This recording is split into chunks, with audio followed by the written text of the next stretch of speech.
Hello students, welcome back. Last session में हमने start किया था अपना नया चैप्टर डिफरेंशिएशन और डेरिवेटिव ऑफ ए फंक्शन।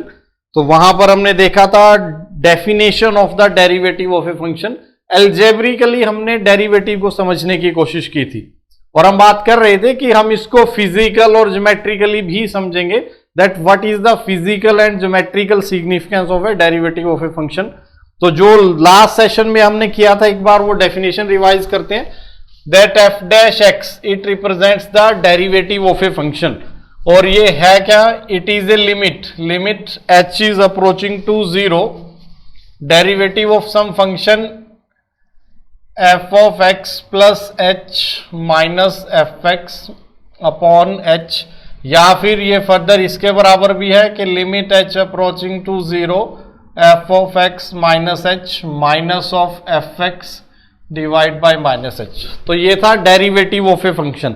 एक फंक्शन है f and f dash x represents it's derivative, और वो एक लिमिट है, हमें ये लिमिट सॉल्व करनी है। फिर हमने कंक्लूड किया था कि अगर ये लिमिट एग्जिस्ट करेगी, if this limit exist then we say function is differentiable.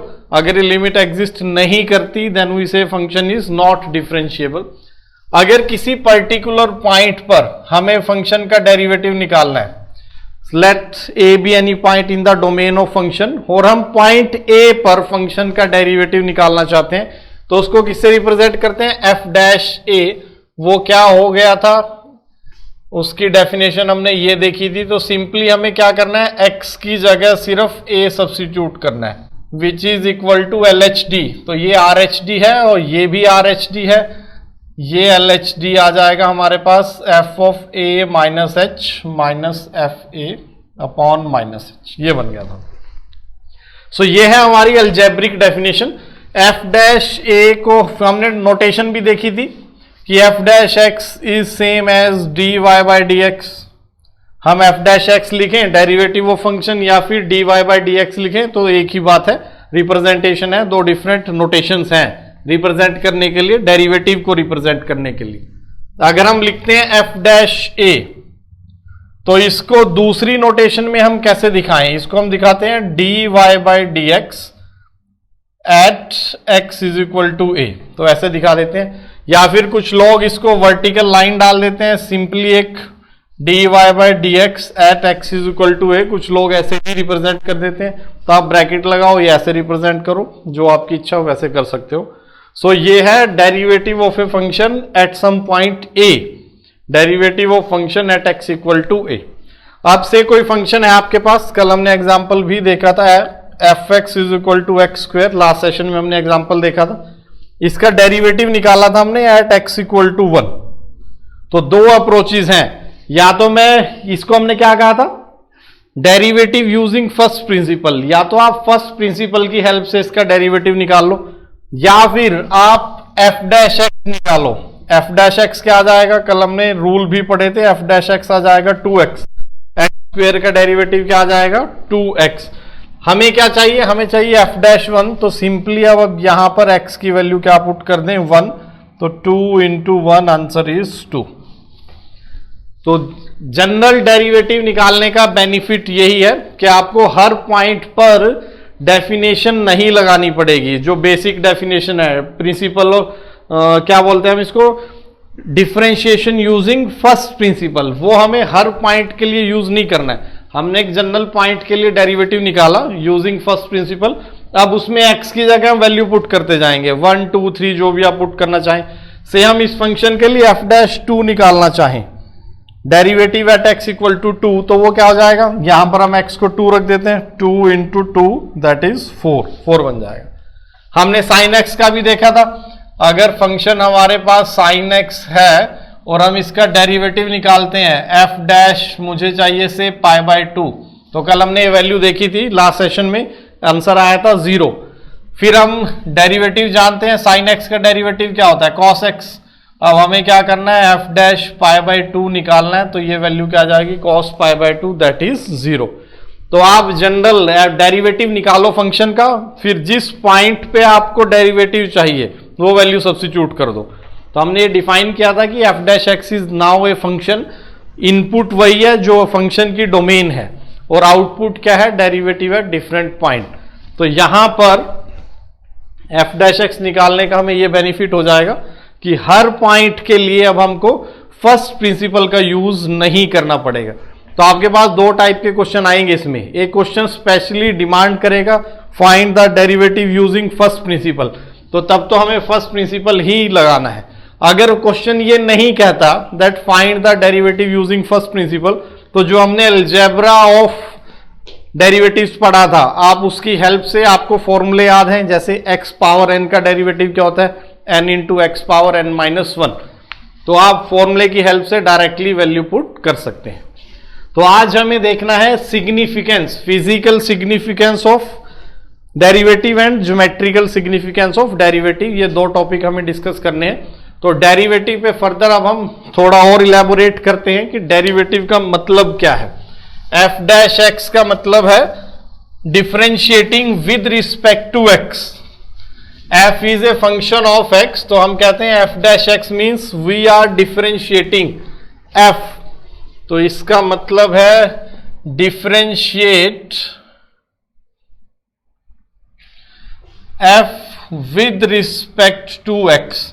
तो आप हमेशा किसी वेरिएबल के रिस्पेक्ट में डिफरेंशिएट करोगे।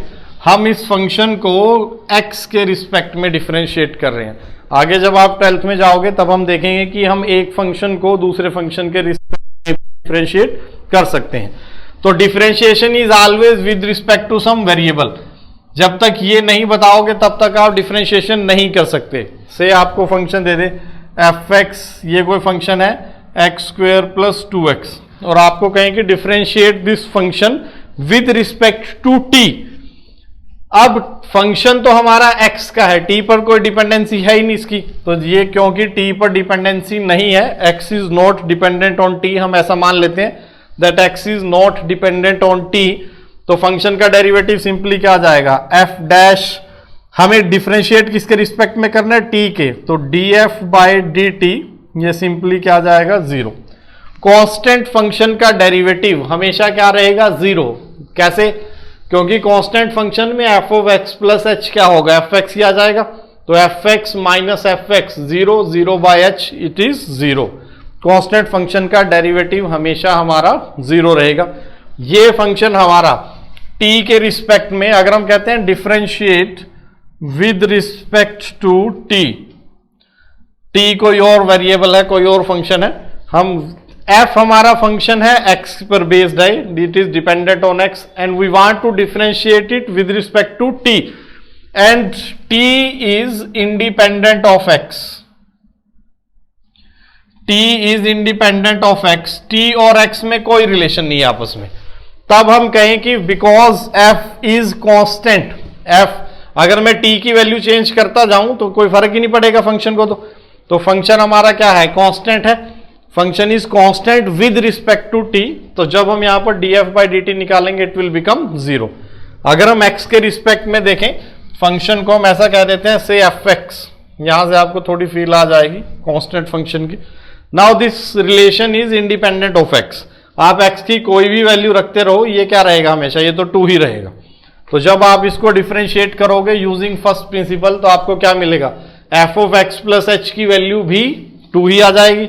2 minus 2 will be 0, 0 by h it will be 0, limiting value 0 आ गई। So derivative of function f dash x it is 0। तो यही t के लिए था। तो एक चीज हमने क्या देखी कि डिफरेंशिएशन हमेशा किसी वेरिएबल के रिस्पेक्ट में होती है। हम एक फंक्शन को दूसरे फंक्शन के रिस्पेक्ट में डिफरेंशिएट करते हैं, या फिर हम थोड़ा साइंस का जनरल वर्ड यूज करें, हम एक फिजिकल क्वांटिटी को किसी दूसरी फिजिकल क्वांटिटी की टर्म्स में डिफरेंशिएट करते हैं। फॉर एग्जांपल आपके पास डिस्टेंस है, एक फिजिकल क्वांटिटी है डिस्टेंस, एक फिजिकल क्वांटिटी है time. So when we differentiate distance with respect to time तो आपको मिलेगा df by dt, that is speed. एक नई फिजिकल क्वांटिटी मिल जाएगी, स्पीड। तो s भी एक फंक्शन था, s is some function of time, और उसको हम डिफरेंशिएट कर रहे हैं विद रिस्पेक्ट टू टाइम से। कोई हमारे पास एक ऑब्जेक्ट है which is moving with this condition, इस टाइप से कोई मूव कर रहा है, तो इसको मैं कुछ और से इतना ही रख लेते हैं, टी स्क्वायर प्लस 2t। अब अगर आप इसकी स्पीड निकालना चाहते हो तो हमें पता है स्पीड कैसे आती है भाई, ds by D T, differentiated with respect to t, तो 2t प्लस 2 ये हमारी स्पीड आ जाएगी। तो हमें इसी की बात करनी है आज। यहीं से हम स्टार्ट करते हैं भाई, physical significance of derivative. What is the physical significance of derivative? So first हमारे पास है physical significance. Physical significance of derivative, तो इसमें कुछ ज्यादा डिस्कशन हम नहीं जाएंगे, ज्यादा डिस्कशन नहीं करेंगे, सिर्फ रेट की बात करेंगे, rate of change. What is rate of change? Rate of change होता है, दो फिजिकल क्वांटिटी है आपके पास, से दो फिजिकल क्वांटिटी है। Let y is a function of x, dependent मान लेते हैं हम, let y is some function of x। जब हमने x को वैल्यू दी at x is equal to x1, function का आउटपुट आ गया y1, at some other value x2, function का आउटपुट आ गया y2। तो जैसे ही हम x चेंज कर रहे हैं फंक्शन का आउटपुट भी चेंज हो रहा है। तो यहां पर चेंज इन x कितना है? Change in x is x2 minus x1, हम ऐसा डेल्टा x कहते हैं इसको, change in x final minus initial. जैसे ही x चेंज होता है तो y में भी कुछ चेंज आ रहा है, y2 माइनस y1। तो अब तक तो हम ये देख रहे हैं कि y is a function of x, जैसे ही x चेंज होगा y की वैल्यू चेंज होगी। एक तो कंसेप्ट ये है। अब चेंज कितना होगा? अगर मैंने x में 10 यूनिट्स चेंज किया है तो y में कितने यूनिट्स चेंज होगा? That is delta y upon delta x। मुझे इसका रिलेशन चाहिए, मुझे डेल्टा y और डेल्टा x की रेशो चाहिए, that is called rate of change. तो delta y upon delta x, this is called rate of change of y with respect to x। कि अगर हम x में 10 यूनिट्स चेंज करते हैं, अगर आपके पास ये वैल्यू है तो आप फोरकास्ट कर सकते हो, if we change x by 10 units तो y में कितना चेंज होगा। तो rate of this ratio delta y upon delta x, that is called rate of change of y with respect to x। This rate of change is average rate of change. तो जब हमने limit पढ़ी थी तब भी हमने बात की थी कि एक तो एवरेज स्पीड होती है, फिर एक इंस्टेंटेनियस स्पीड होती है। So delta y by delta x is the average rate of change. कि इनिशियली x1 से हम x2 गए, से यहां पर इनपुट है x1, ये हमारा इनपुट है x2। सो x1 से x2 में हमने टोटल चेंज देखा है आउटपुट में, और उसकी हम रेशो की बात करें। So this represents the average rate of change. तो अगर मैं इसे स्पीड की बात करूं, से ये हमारा डिस्टेंस है और distance is a function of time. अभी हमने लिखा भी था एक example, that S T distance is a function of time, कुछ इस टाइप से रिलेशन है इनमें। तो अगर मैं किसी पर्टिकुलर टाइम t1 पर डिस्टेंस निकालता हूं, से t1 पर डिस्टेंस हमारा s1 है, t2 पर डिस्टेंस कवर कर लिया s2, तो अब डेल्टा s कितना हो जाएगा आपके पास? Delta s is s2 minus s1 upon delta t, that is t2 minus t1। तो ये आपके पास क्या आगे देखो, total distance travel upon total time taken, that is average speed.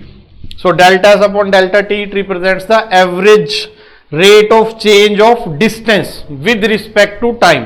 तो इस रेशियो को हम क्या कहेंगे? Rate of change of y with respect to x। तो रेट ऑफ चेंज में भी एवरेज रेट ऑफ चेंज और इंस्टेंटेनियस रेट ऑफ चेंज। तो हमारे पास एवरेज रेट ऑफ चेंज है, जैसे ही ये जो डेल्टा x है जीरो को अप्रोच करेगा, जो एवरेज रेट ऑफ चेंज है उसको हम कह देंगे इंस्टेंटेनियस रेट ऑफ चेंज। तो फिजिकल सिग्निफिकेंस लिमिट्स का यही है कि जो एवरेज रेट ऑफ चेंज है इसकी हम लिमिटिंग वैल्यू निकाल लेते हैं, कि जैसे ही हमारा डेल्टा x, अगर हम इसकी लिमिटिंग वैल्यू ले लें as delta x approaches to zero, तो अब ये जो क्वांटिटी बनेगी that is called instantaneous rate of change. तो दो टाइप के रेट हो गए आपके पास, average rate of change and instantaneous rate of change. और इंस्टेंटेनियस भी क्या है? एवरेज रेट ऑफ चेंज ही है जब हमारा डेल्टा x बिल्कुल जीरो को अप्रोच करेगा। तो ये सिंबल क्योंकि बहुत बड़ा हो जाता है, ये complete symbol delta x approaches to zero delta y by delta x, ये काफी लिखने में अगर मुझे बार बार ये सिंबल यूज करना है तो परेशानी होगी, उसके लिए एक नया सिंबल डिजाइन कर लिया गया था dy by dx. So small change in x is represented by dx. Very small change in x is represented by dx. So dy by dx क्या बन गया अपना? Instantaneous rate of change. तो एक क्वांटिटी, एक फिजिकल क्वांटिटी दूसरी physical quantity के respect में कैसे चेंज हो रही है, that is called rate of change. So the physical significance of derivative is that with the help of derivatives we can find the instantaneous rate of change. And why we need instantaneous rate of change instead of average rate of change? तो ये हम limit की definition में ही देख चुके हैं. जब हमने लिमिट स्टार्ट की थी वहां पर हमने समझा था कि instantaneous speed is better than average speed. कि अगर आपको कोई भी डिसीजन लेना है तो उसके कोरोस्पोंडिंग आपको इंस्टेंटेनियस स्पीड अगर पता होगी then you can take a better decision. For example जो हमने फंक्शन लिया था distance as a function of time से, कोई ऑब्जेक्ट है जो इस कर्व के अलोंग मूव कर रहा है. कर्व के अलोंग मूव कर रहा है मतलब यहां से हम देख सकते हैं कि उसका जो मोशन है वो नॉन यूनिफॉर्म मोशन है. नॉन यूनिफॉर्म मोशन मतलब उसकी स्पीड चेंज हो रही है बट अलग अलग टाइम पर. तो जैसे अगर हम इनिशियली स्टार्ट करें say at t is equal to 0, distance cover 0 है उसका. आफ्टर 1 सेकेंड वो टोटल डिस्टेंस कितना ट्रैवल कर लेगा? 1 + 2 3 मीटर कर लेगा. से आफ्टर 1 सेकेंड वो डिस्टेंस ट्रैवल कर रहा है 3 मीटर का. फिर आफ्टर 2 सेकेंड वो डिस्टेंस कितना ट्रैवल करेगा? तो एस t की वैल्यू 2 रख देते हैं. अगर हम t की वैल्यू 2 रख दें तो ये टोटल कितना हो जाएगा? 4 2 × 2 4 + 4 8. तो यहां से यहां तक उसका total distance after t is equal to 2 second total distance travel कितना हो जाएगा उसका? 8 मीटर. तो देखें भाई यहां पर अगर मैं average rate of change of distance with respect to time निकालता हूं तो क्या आ जाएगा? Total distance travel upon total time taken. लेकिन मुझे दिख रहा है क्लियरली कि पहले 1 सेकेंड में जो डिस्टेंस चेंज हुआ है वो 3 मीटर है और अगले 1 सेकेंड में जो डिस्टेंस चेंज हुआ है वो 5 मीटर है. तो rate of change of distance with respect to time is not uniform.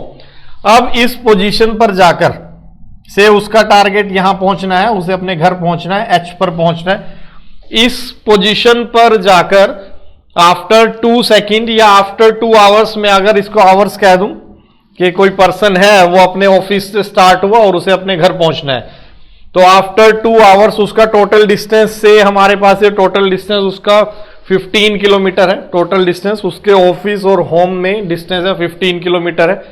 तो इस पोजीशन पर पहुंचकर ये कोई पॉइंट है वो A से स्टार्ट हुआ था t = 0. आफ्टर 1 सेकेंड वो पॉइंट B पर पहुंचा. आफ्टर 2 सेकेंड वो पॉइंट C पर पहुंच गया. तो एट दिस पॉइंट C अब वो ये देखना चाहता है कि मुझे घर पहुंचने में और कितना टाइम लगेगा, एक्सपेक्टेड टाइम. तो उसका ये डिसीजन किस पर डिपेंड करेगा? उसकी एवरेज स्पीड पर, इस पूरे इंटरवल की एवरेज स्पीड पर, या उसकी इंस्टेंटेनियस स्पीड पर कि एट दिस पॉइंट उसकी स्पीड क्या है. तो अगर अब वो से 80 किलोमीटर पर आवर की स्पीड से चल रहा है तो उसके लिए टाइम कुछ अलग होगा. अगर अब वो 40 किलोमीटर पर आवर की स्पीड से चल रहा है उसके लिए टाइम कुछ अलग आ जाएगा. अगर हम इसके अकॉर्डिंग टाइम निकालेंगे उसकी एवरेज स्पीड के अकॉर्डिंग तो वो डिसीजन बिल्कुल ही वेग डिसीजन होगा. So to take better decisions we need instantaneous values of physical quantity. और इसलिए हमें रेट ऑफ चेंज की भी जो रेट ऑफ चेंज की जो इंस्टेंटेनियस वैल्यू है that is more important to us. So derivative help us in finding the instantaneous rate of change. Derivative की हेल्प से हम इंस्टेंटेनियस रेट ऑफ चेंज निकाल लेते हैं. तो जैसा हमने यहां पर दिखाया कि ये है हमारी average speed, total distance travel upon total time taken. यहां पर x को मैं टोटल टाइम मान लेता हूं. और dy by dx ये क्या होगी? It will represents our instantaneous speed. तो dy by dx is our instantaneous speed. That is the physical significance of derivatives कि ये फिजिकल क्वांटिटीज की इंस्टेंटेनियस वैल्यूज निकालने में हमें हेल्प करता है. जैसे रेट ऑफ चेंज की इंस्टेंटेनियस वैल्यू निकालने में हमारी हेल्प करता है. So this is the importance और significance of derivatives. For example, और एक एग्जाम्पल अगर हम ले लें कि एवरेज स्पीड से या एवरेज रेट ऑफ चेंज से इंस्टेंटेनियस रेट ऑफ चेंज क्यों बेटर है? एक कोई फंक्शन है y as a function of x, मैं इसका ग्राफ ड्रॉ कर लेता हूं से इस टाइप का कोई ग्राफ आया इसका। इस टाइप के ग्राफ आने का मतलब क्या है? ये हमारी x एक्सिस है और ये इधर y एक्सिस है say, this is our y axis. तो एट सम पॉइंट x1 इसका आउटपुट है y1, again eight some point x2 पर भी इसका आउटपुट सेम है। तो ये पॉइंट A है, इसके कोऑर्डिनेट है हमारे x1, y1 और ये पॉइंट B है, यहां पर हमारे कोऑर्डिनेट है x2, अगेन y1। तो अब अगर आप इस इंटरवल के लिए डेल्टा x में मान लेता हूं, delta x is x2 minus x1, so our delta x is x2 minus x1 and delta y is y2 minus y1, ये हमने डिफाइन किया था x2 minus x1 and y2 minus y1। सो इस interval में अब हमारा एवरेज रेट ऑफ चेंज क्या हो गया? 0 हो गया, क्योंकि फाइनल वैल्यू भी वही है जो इनिशियल वैल्यू थी हमारी y1। तो यहां से हमें फंक्शन के बिहेवियर के बारे में कुछ पता ही नहीं चला कि कहां पर बीच में वो इंक्रीज भी हुआ। अब एवरेज रेट ऑफ चेंज इसका 0 हो गया हमारा विद रिस्पेक्ट टू x, लेकिन इसका मतलब ये नहीं है कि फंक्शन कांस्टेंट है। x1 से लेकर x2 में उसकी वैल्यू सेम रही y1, वैल्यू तो चेंज हुई है ना, वैल्यू इंक्रीज हुई है, फिर वैल्यू डिक्रीज हुई है। तो instantaneous rate of change her point पर डिफरेंट आएगा आपका। अगर हम इस इंटरवल की वैल्यू बहुत छोटी सी कर लें, से यहां पर कर देते हैं हम, ये हमारा डेल्टा x है and delta x approaches to 0। अगर हम डेल्टा x ये रखते तो आपको इंस्टेंटेनियस रेट ऑफ चेंज दिख जाता है इसका कि delta y upon delta x, अब आपके पास एक वैल्यू आएगी, यहां पर पहले पॉजिटिव आएगी, फिर 0 हो जाएगी और फिर वो हमारी नेगेटिव भी हो जाएगी। So average rate of change provide little information about some event, some experiment, but instantaneous rate of change provide much better explanation or information about some particular event. So this is the significance of derivative और physical significance of derivative। physical significance के बाद अपने पास है geometrical significance, तो इसको हम कुछ detail में पढ़ेंगे। geometrical significance of derivative, geometrical significance क्या है? geometrical significance of derivative। So geometrical significance में देखिए, let y is a function of x, y is equal to f x. ये कोई फंक्शन है और इसका हमने ग्राफ बना लिया, f is some function of x और हमने उसका ग्राफ प्लॉट कर लिया x और y एक्सिस की हेल्प से। ये हमारी x एक्सिस है, ये y एक्सिस। अब इस फंक्शन पर अगर हम कोई पॉइंट ले ले a, क्लियर है, एक पॉइंट a के कोऑर्डिनेट है से ये है पॉइंट a और a के कोऑर्डिनेट हमारे आ जाएंगे a, f a, इस तरीके से। फिर इस पर एक और पॉइंट ले लिया मैंने b के कोऑर्डिनेट है, ये पॉइंट हमारे पास है x coordinate a plus h, ये डिस्टेंस मैं h ले लेता हूं, दिस डिस्टेंस इज h। इसके कोरोस्पोंडिंग यहां से ऐसे से ये हमारा पॉइंट आ गया, तो ये a प्लस एच है इसके कोऑर्डिनेट। तो ये b के कोऑर्डिनेट क्या हो जाएंगे? a plus H coma f of a plus H. Clear है भाई? तो ये अब a b क्या है भाई? a b is the code of this function, इस कर्व की कोड है। a b is the code of this curve. Curve के किन्हीं भी दो पॉइंट को ज्वाइन कर दो आप, उससे जो लाइन सेगमेंट आएगी, that line segment is called code of the curve. अब इस लाइन सेगमेंट को आप एक्सटेंड कर दो। अगर हम इस लाइन सेगमेंट को एक्सटेंड कर दें तो a line which contains this line segment, a line which contains this line segment, this कोड that is called secant for the curve. तो कोड क्या थी? दोनों एंड पॉइंट को ज्वाइन किया, जो लाइन सेगमेंट आई दैट इज कोड। और उसी को अगर मैं एक्सटेंड कर दूं और ये कहूं कि द लाइन कंटेनिंग दिस कोड that is secant to the curve. तो हमने क्या किया? एक पॉइंट लिया कर्व के ऊपर a, उसके कोऑर्डिनेट क्या है? a, f है। फिर उससे h डिस्टेंस पर एक और पॉइंट लिया b। अब ये जो कोड है ab, कोड ab की स्लोप क्या होगी? स्लोप ऑफ ए लाइन होती है y2 minus y1, that is अगर आपके पास कोई एक लाइन सेगमेंट है, इस पे दो पॉइंट है x1, y1 और b है हमारे पास x2, y2। तो इस लाइन की स्लोप क्या होती है अभी, slope of this line is y1 upon x2 minus x1 होती है। स्लोप की बात करेंगे हम जब कोऑर्डिनेट ज्योमेट्री पढ़ेंगे तब करेंगे। तो इस लाइन की, इस कोड की अपनी स्लोप क्या हो गई, f of a plus h minus F A upon h. a plus h minus a करेंगे, a प्लस x2 क्या है, a प्लस एच, और x1 क्या है, a। तो ये एक्सप्रेशन आ गई आपके पास f of a plus h minus F A. Clear है। इसी तरह एक और पॉइंट ले लो आप, इसी ग्राफ पर अगर मैं एक और कोड बना लूं, यहां पर मैं एक पॉइंट ले लेता हूं C। तो C के कोऑर्डिनेट क्या है, देखो C के कोऑर्डिनेट है, x कोऑर्डिनेट है a माइनस एच। तो C के हमारे कोऑर्डिनेट आ जाएंगे a minus H coma f of a minus H. ये हमने C के कोऑर्डिनेट ले लिए। ये आपके पास एक दूसरी कोड आ गई, C इज अनदर को AC। तो दो कोड आ गई आपके पास AB और AC। इसके कॉरस्पॉन्डिंग भी मैं फर्दर आगे लाइन ड्रॉ कर सकता हूं, ये सेकंड लाइन आ गई मेरी। अगर हम इसकी स्लोप निकालें, स्लोप ऑफ AC वो क्या हो जाएगी, f of a minus H minus, sorry इस बार अगला पॉइंट कौन सा अपना, f ऑफ a, y2 क्या है, f ऑफ a माइनस, कोई भी ले सकते हो वैसे तो आप। तो जब a माइनस h करेंगे तो नीचे क्या आ जाएगा, h। क्लियर है भाई, a माइनस h तो h। अब देखें, अगर मैं इनकी लिमिटिंग वैल्यू ले लूं भाई, दोनों स्लोप की, limit h approaches to 0 MAB, ये क्या बन जाएगा आपके पास, limit h approaches to 0 f of a plus h minus F A upon h। और इस तरह इसकी लिमिटिंग वैल्यू अगर हम ले, लिमिट h अप्रोचेस टू 0, मैं माइनस कॉमन ले लेता हूं, f of a minus H minus F A upon minus H, ऐसे। तो ये एक्सप्रेशन हमारी जानी पहचानी है। ये हमारा क्या था, ये तो RHD है और ये क्या है, LHD है।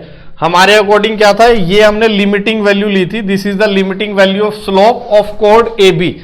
और ये हमारी है limiting value of slope of code AC। तो आपके पास दो कोड थी, एक तो AB और एक AC।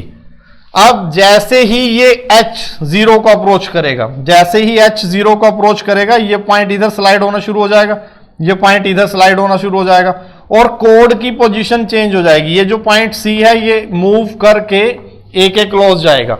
अगर हम कोड की बात करें, ये कोड थी, है ना, ये AC कोड थी, तो ये कोड कैसे ऐसे रोटेट होना शुरू हो जाएगी भाई। और एक टाइम ऐसा आएगा कि ये हमारी कोड जो है, ये जो AC कोड है और जो AB कोड है, ये दोनों कोइंसाइड कर जाएंगी, अगर ऐसा होता है। क्लियर है। तो ये इसको हमने क्या कहा था, ये RHD कहा था, ये LHD कहा था, जबकि ज्योमेट्रिकली ये क्या दिख रहा है, it is the limiting value of slope of code AB and it is the limiting value of slope of code AC। अगर ये दोनों लिमिटिंग वैल्यू बराबर हो जाती हैं तो हम क्या कहते हैं, function is differentiable at x equal to a, जो हमारी डेफिनेशन थी।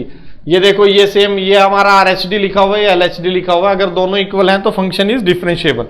यहां पर भी कुछ ऐसा ही है, अगर ये दोनों लिमिटिंग वैल्यू सेम हो गई, दोनों स्लोप्स की लिमिटिंग वैल्यू सेम हो गई, तो ये जो दो कोड AB और AC है, ये दोनों मर्ज करके क्या बन जाएंगी, they will convert to tangent. ये हमारी टेंजेंट बन जाएगी भाई, अगर दोनों की स्लोप सेम हो गई।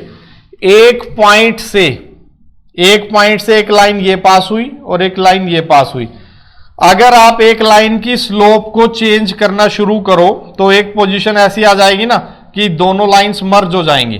तो यहां भी कुछ ऐसा ही है कि अगर ऐसा पॉसिबल है, अगर इन दोनों लिमिटिंग वैल्यूज, अगर ये दोनों लिमिट सेम हो जाती है तो क्या होगा, दोनों कोड की स्लोप सेम हो गई, दोनों कोड की स्लोप सेम हो गई, पॉइंट तो कॉमन है ही A, तो दोनों कोड क्या होंगी, वो मर्ज हो जाएंगी। दैट इज, ये जो दो सीकेंट लाइन है, they will become tangent to the curve. तो टेंजेंट की डेफिनेशन यही होती है, tangent is the limiting case of secant. अभी तक हम ये बात करते आए हैं 10th तक कि टेंजेंट क्या होती है। अभी एक लाइन जो कर्व को एक पॉइंट पे टच करती है, वो सिर्फ सर्कल के लिए ट्रू है ना, हर कर्व के लिए ऐसी डेफिनेशन नहीं है। तो टेंजेंट की हमारी डेफिनेशन क्या है, कैलकुलस की फॉर्म में, it is the limiting tangent, क्या tangent is the limiting form of secants. अगर इन दोनों सीकेंट्स की स्लोप सेम हो जाती है, लिमिटिंग वैल्यू स्लोप्स की सेम हो जाती है, तो दोनों सीकेंट्स कोइंसाइड कर जाएंगी and they will become tangent to the curve. वो ए पॉइंट पर कर्व की टेंजेंट बन जाएंगी। और ये कब होगा? जब फंक्शन, अगर इसको हम अलजेब्रिकली कह रहे थे सेम सिचुएशन को, अगर फंक्शन ए पॉइंट पर डिफरेंशिएबल है तब ए पॉइंट पर एक यूनिक टेंजेंट एग्जिस्ट करेगी। तो इसको हम कैसे अब कोरिलेट कैसे करें ज्योमेट्री और अलजेब्रा को? If function is differentiable at some point ए, तो उस पॉइंट पर एक unique tangent of finite slope हम ड्रॉ कर पाएंगे हमेशा। तो कोई भी कर्व है हमारे पास, कोई भी कर्व है आपके पास, अगर उस पर एग्जांपल देखते हैं भाई, कोई भी कर्व है, आपसे क्वेश्चन ये पूछते हैं ये कोई कर्व है, क्या इस पॉइंट ए पर हम टेंजेंट ड्रॉ कर सकते हैं? तो टेंजेंट ड्रॉ कब होगी इस पॉइंट ए पर? अगर function is differentiable at x equal to a. थोड़ा सा चेंज है इसमें, एक केस रहता है कि एक्सेप्शन रहती है, वो हम बाद में बात करेंगे। सो डिफरेंशिएबिलिटी का ज्योमेट्रिकली मतलब क्या है कि अगर फंक्शन किसी पॉइंट ए पर डिफरेंशिएबल है, दैट मींस उस पॉइंट पर एक टेंजेंट ड्रॉ हो सकती है कर्व के, फंक्शन के ग्राफ पर उस पॉइंट पर एक यूनिक टेंजेंट ड्रॉ हो सकती है। सो और उस टेंजेंट की स्लोप क्या होगी? उस टेंजेंट की स्लोप क्या होगी? एफ डैश ए। सो यहां पर ये जो हमारा एफ डैश ए है, ये क्या रिप्रेजेंट करता है? Geometrically it represents the slope of tangent drawn at point ए। तो जो हमारे पास कर्व के ऊपर पॉइंट है a comma f of a, f dash a derivative at x equal to a, it represents geometrically ये क्या रिप्रेजेंट करता है? Slope of the tangent drawn at point ए। तो अब हम इसको थोड़ा सा समराइज कर लेते हैं भाई। अगर फंक्शन किसी पॉइंट पर डिफरेंशिएबल है तो f dash x in general, F dash x क्या रिप्रेजेंट करेगा? F dash x represents the slope of tangent. अगर हम एक लाइन की बात करें, लाइन की हमेशा यूनिक स्लोप होती है, वो चेंज नहीं होती, लेकिन कर्व की हर पॉइंट पर स्लोप चेंज होती रहती है भाई। इस पॉइंट पर स्लोप कुछ अलग है, यहां पर स्लोप कुछ अलग है, यहां पर स्लोप कुछ अलग है। तो कर्व की स्लोप कैसे फाइंड आउट करते हैं? किसी भी कर्व की अगर मुझे स्लोप निकालनी है तो हम क्या करते हैं? उस पॉइंट पर एक टेंजेंट लाइन ड्रॉ करते हैं। अब इस टेंजेंट की जो भी स्लोप होगी that is considered as the slope of the curve at this point से P। अगर मुझे Q पर कर्व की स्लोप निकालनी है तो मैं क्या करूंगा? Q पर एक टेंजेंट ड्रॉ करूंगा। अगर पॉसिबल हुई तो मैं Q पर एक टेंजेंट ड्रॉ कर दूंगा और इस टेंजेंट की जो स्लोप होगी that is considered as the slope of the curve at point Q। तो लाइन के अलावा और जो भी कर्व हैं उनकी स्लोप चेंज होती रहती है जैसे पॉइंट चेंज होगा, और हर पॉइंट पे हमें स्लोप कैसे निकालनी है? टेंजेंट ड्रॉ करके। और हमें पता है, अभी हमने देखा कि टेंजेंट की स्लोप क्या है, वो तो डेरिवेटिव है उस पॉइंट पे, एफ डैश ए है। Slope of tangent at a particular point is the derivative of the curve at that point. तो अगर हमें निकालनी है स्लोप तो हम सिंपली क्या करें? फंक्शन को डिफरेंशिएट करें, that is f dash a निकालें। So d y by d x क्या रिप्रेजेंट करता है? एफ डैश एक्स क्या रिप्रेजेंट करता है? It geometrically it represents the slope of the curve. तो आपके पास x, y is a function of x, y is a function of x. जैसे ही एक्स चेंज होगा वाई चेंज हो जाएगा। एफ डैश एक्स क्या है? F dash x represents the slope of curve at different point. जैसे हमने x square का एग्जांपल लिया था, f x is equal to x square, तो एफ डैश एक्स अपना क्या आ गया था? 2x आ गया था। तो अब एफ डैश वन का क्या मतलब है भाई? Slope of curve. अगर मैं ये ग्राफ बनाऊं, पैराबोलिक ग्राफ आता है ऐसे, ये पॉइंट है 1, x इक्वल टू 1। यहां पर अगर आप टेंजेंट ड्रॉ करोगे इसकी स्लोप कितनी आ जाएगी? 1। अगर x इक्वल टू -1 पर आप टेंजेंट ड्रॉ करते हो, सॉरी ये कितनी वैल्यू आ जाएगी भाई 2, स्लोप की वैल्यू आ जाएगी 2, at x equal to 1 slope of the curve is 2। अगर मैं -1 पर टेंजेंट ड्रॉ करता हूं तो इसकी स्लोप क्या आ जाएगी भाई, एट x इक्वल टू -1 इसकी स्लोप आ जाएगी, x को -1 रख दो, दैट विल बी -2। अगर हम 0 पर x इक्वल टू 0 पर अगर आप टेंजेंट ड्रॉ करना चाहते हो तो उसकी स्लोप क्या होगी, x को 0 रख दो, f डैश 0 क्या आ गया 0। तो यहां से आप एक चीज और ध्यान में दें, अगर फंक्शन का डेरिवेटिव किसी पॉइंट पर 0 है, इसका मतलब क्या है, फंक्शन का डेरिवेटिव किसी पॉइंट पर अगर 0 है तो इसका मतलब है कि उस पॉइंट पर अगर आप टेंजेंट ड्रॉ करोगे तो उसकी स्लोप 0 होगी। टेंजेंट की स्लोप 0 होने का मतलब क्या है कि that tangent is parallel to x axis, क्योंकि स्लोप क्या होता है, slope is tangent theta, where theta is the inclination of the line. तो हम कोऑर्डिनेट ज्योमेट्री में पढ़ेंगे। अभी अगर ये ज्यादा कुछ क्लियर ना हो, इतनी चीजें ग्रास्प ना हो, तो हम कोऑर्डिनेट ज्योमेट्री में पहले लाइन पढ़ेंगे, उसकी इंक्लिनेशन पढ़ेंगे, स्लोप पढ़ेंगे, तो वहां से आपको चीजें क्लियर हो जाएंगी। तो मेजरली ये 12th का टॉपिक है, एनसीईआरटी में क्लोज दी हुई थी तो हमें बताना था, 12th में हम फिर से समझेंगे इसको, जब तक आप स्लोप इंक्लिनेशन का आपको अच्छा आइडिया हो जाएगा। तो अभी के लिए जो इंपॉर्टेंट पॉइंट है वो ये है that dy by dx represents the slope of curve, curve की स्लोप रिप्रेजेंट करता है। अगर एक पर्टिकुलर पॉइंट पे चाहिए तो उस पॉइंट पे डेरिवेटिव निकाल लो, so that is the geometrical significance of derivative. तो डेरिवेटिव से हमें फिजिकल सिग्निफिकेंस क्या था, इंस्टेंटेनियस रेट ऑफ चेंज मिल जाता है हमें। इंस्टेंटेनियस रेट ऑफ चेंज के क्या एडवांटेज हैं वो हम लिमिट की डेफिनेशन में देख चुके हैं। ज्योमेट्रिकल सिग्निफिकेंस क्या है डेरिवेटिव का, it gives the slope of the curve. तो dy by dx geometrically represents the slope of the curve. तो अभी हमें डिफरेंशिएशन की, क्लास 11th में डिफरेंशिएशन की इतनी ज्यादा जरूरत नहीं है, बेसिक कंसेप्ट है। तो जो आपके फिजिक्स में काइनेमेटिक्स में यूज होंगे, s as a function of t, v as a function of t, उनको अगर आप डिफरेंशिएट करोगे, अगर आपके पास st ग्राफ है, डिस्टेंस टाइम ग्राफ है, और आप उसको डिफरेंशिएट कर रहे हो तो आपको क्या मिलेगा, slope, slope of the curve वो मिलती चली जाएगी आपको। अगर आप उसको इंटीग्रेट कर रहे हो तब आपको क्या मिलेगा, तो ये हम इंटीग्रेशन में समझेंगे थोड़ा बहुत कि कर्व को इंटीग्रेट करने से क्या मिलता है हमें। क्लियर है भाई? तो आज के लिए हम ये सेशन यहीं पर बंद करते हैं। इसी के साथ ही क्लास 11th की डिफरेंशिएशन आपकी खत्म है। तो ये प्योरली लॉजिकल था पूरे का पूरा, एनसीईआरटी में इससे रिलेटेड आपको कोई क्वेश्चन भी नहीं मिलेगा, बस एक थोड़ा सा कंसेप्ट फॉर्म करना था हमें। क्लियर है भाई? तो आज के लिए इतना ही। डिफरेंशिएशन क्लास 11th के लिए अपनी खत्म हुई है। इसके बाद हम क्लास 12th में फिर से स्टार्टिंग से समझेंगे सब कुछ। तो आप एनसीईआरटी खत्म करो, अपनी एनसीईआरटी खत्म करो, सभी रूल्स जो हमने कल यूज किए थे, लास्ट सेशन में बनाए थे, sum rule, product rule, quotient rule, ये सभी के सभी रूल्स आप याद रखें।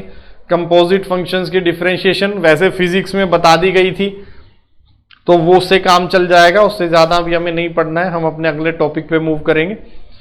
क्लियर है? Okay, thank you.